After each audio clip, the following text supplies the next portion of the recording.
Hello, Trà Vinh xin chào các bạn. Hôm nay thì mình chia sẻ cái bánh lá dứa hấp nè, một món bánh bò bông xốp mềm, dễ làm mà ngon lắm. Làm là thành công liền á, chỉ bỏ ra ít phút các bạn trộn bột thôi, không có cần phải nhồi gì hết luôn.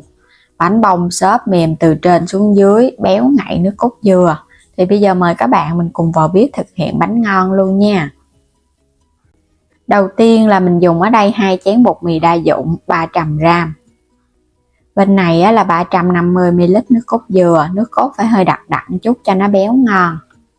Và 150g đường cát, 1 muỗng cà phê vung baking powder bột nở làm bánh, muối, thêm vani để cho nó thơm.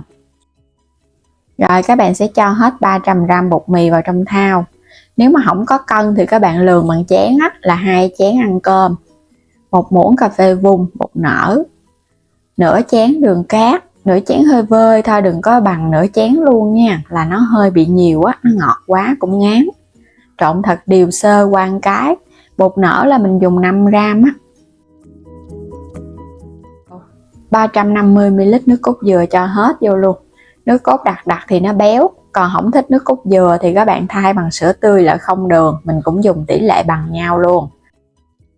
Trộn đều lên. Cái lượng chất lỏng nó sẽ ít hơn nó sẽ nhiều hơn cái lượng bột một chút xíu đừng có nhiều quá nha. Cái bánh này chủ yếu là cái độ xốp, thì bột phải đặc bánh nó mới xốp ngon, còn bột mà các bạn làm lỏng quá là nó sẽ không xốp. Tại vì hôm nay mình dùng công thức này với bột mì, hoàn toàn không cần bột gạo bột năng gì hết nên là phải đặc một chút. Rồi tiếp theo là cho muối nè, ống vani vô cho nó thơm, cũng trộn thật đều lên nha. Muối mình cho vô sau đó.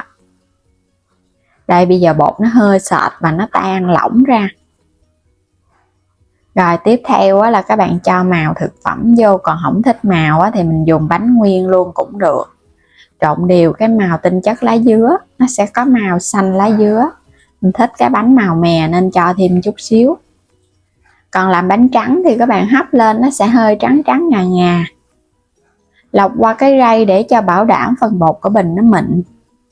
Bột của mình nó sẽ mịn, nó không có bị lợn cợn khi hấp lên những cái lỗ khí ở bên trong nó siêu mịn luôn. Bột sẽ hơi đặc một chút xíu nên các bạn lọc kỹ thì ra cái bánh nó ngon, màu xanh xanh hấp dẫn.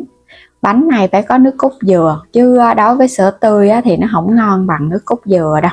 Lấy hết phần bột luôn ha. Mình dùng cái khuôn nè, lót ở dưới là cái khuôn nhôm, ở bên trên là cái khuôn silicone chống dính và chịu nhiệt. Mình có để góc trái video link xem sản phẩm đó, các bạn có thể bấm vào mình chọn mua.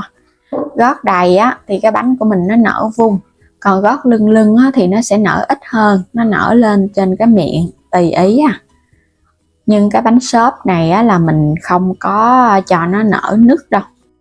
Nếu cho nó nở nứt thì các bạn phải dùng chanh, mình gạch hình chữ thập lên trên cái miệng thì bánh nó mới nở nứt ra. Còn bánh xốp thì thường nó chỉ nở ra nhưng cái bề mặt nó sẽ láng. Gót đầy lên hết những cái khuôn này nha. Rồi chuẩn bị cái nồi nước sôi, bắt lên trên bếp hấp.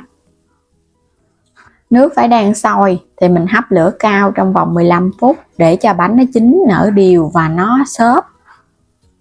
Đừng có để lửa thấp quá nha, hấp bánh muốn nở ngon là phải lửa cao. Đủ 15 phút là mình tắt bếp. Rồi bây giờ các bạn sẽ mở nắp nhẹ để bánh không có bị sốc nhiệt.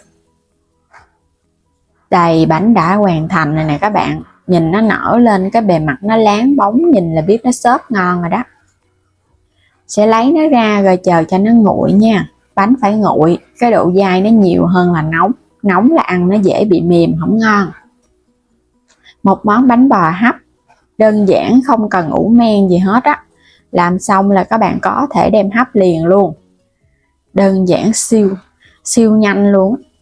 Bánh bông mềm ngon giống y như là cái bánh bò ủ với men, không hề thua kém gì hết Đặc biệt là nó nở xốp, nó không có bị chai cầm lên nó nhẹ tay lắm. Còn nếu mà các bạn không dùng màu thực phẩm thì mình cũng có thể làm cái nước lá dứa xay ra, có thể giảm cái nước cốt dừa lại và mình bù vào cái nước lá dứa cho nó đủ 350ml là được Bánh nào cũng xốp ngon hết trơn ha. Mình cho có chút xíu màu thực phẩm thôi, nên cái màu nó cũng nhạt nhạt chứ không có quá đậm đâu. Nhìn nó hơi bắt mắt một chút là được rồi. Nó béo nước cốt dừa lắm.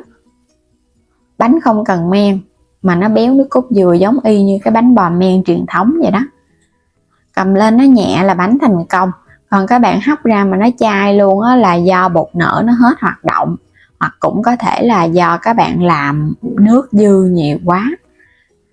Cái lượng nước phải chính xác nha, dư quá là nó không nở đâu. Làm bánh này dễ nhưng mà các bạn cũng phải lưu ý một số điểm thì ra nó mới thành công. Chứ làm mà không thành công á, thì ra cái bánh mình bỏ cũng rất là phí luôn, bỏ công làm mà bỏ nguyên liệu nữa. Nên là mình chia sẻ kỹ lắm, ai cũng sẽ thành công luôn á. Nếu mà các bạn có thích mình làm thêm các món nào nữa thì cứ để ở phần bình luận bên dưới nha, mình sẽ chia sẻ công thức. Biết cái nào là mình chia sẻ hết cái đó, không hề giấu gì đâu, để ai cũng có được bánh ngon thưởng thức. Và bây giờ cảm ơn các bạn đã luôn theo dõi ủng hộ kênh mình nha. Nếu chưa đăng ký thì bấm đăng ký ủng hộ kênh Alo Trà Vinh và Alo Trà Vinh 2 ủng hộ mình. Và mời các bạn bấm vào góc trái video xem sản phẩm mua ủng hộ kênh mình với nha. Bây giờ cảm ơn các bạn đã theo dõi hết video. Xin chào tạm biệt và hẹn gặp lại các bạn ở những video tiếp theo.